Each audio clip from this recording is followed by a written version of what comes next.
ভাইয়া, এই রমজান মাস তো চলে আসলো। এই রমজান মাসে যারা প্রফেশনালস আছে, তারা তো অনেক সময় ফ্রি থাকে বিকেল টাইমটা। সো অনেকেই সময় নষ্ট করে বা অনেকে শুয়ে সময় কাটায়। তো যারা প্রফেশনালস আছে, এই অল্প সময়ে যারা ফ্রি থাকে, এই সময়টাকে তারা কিভাবে কাজে লাগাতে পারে? Thank you for the question. It's a great question actually. It's a burning question আমি বলব। আমাদের রমাদান মাসে নরমালি আমরা কালচারালি দেখি people gate a bit lazy অথবা রমাদানের কারণে একটু টায়ার্ডনেস তাদের মধ্যে চলে আসে। So they love to be comfortable.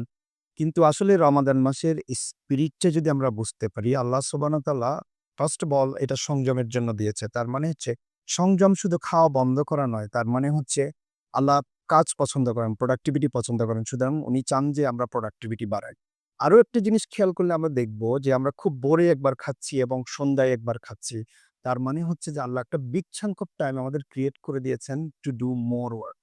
So এখানে এটা হয়ে যায় যে যেহেতু রমাদান এবং এখানে ইবাদতের একটা ব্যাপার আছে এবং আমাদের রমাদানের পরে একটা ঈদ আসছে। এই উৎসব ভাবটা আমাদের মধ্যে চলে আসে। আর রমাদানের টায়ার্ডনেস তো আছেই।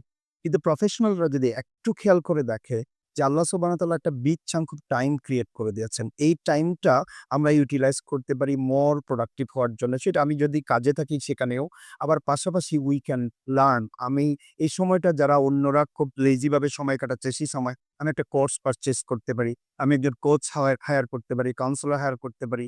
আমি নেক্সট কেরিয়ার কিভাবে আনলক করব, সেটা নিয়ে আমি কাউন্সেলিং নিতে পারি। এটা নিয়ে আমি কাজ করতে পারি। এবং আরেকটা রিকোয়েস্ট থাকবে সেটা হচ্ছে, এই যে আমরা এই রমাদান মাসে এবং আমাদের ঈদে আমরা প্রচুর টাকা বাজেটিং করব, খরচ করব, দান করব।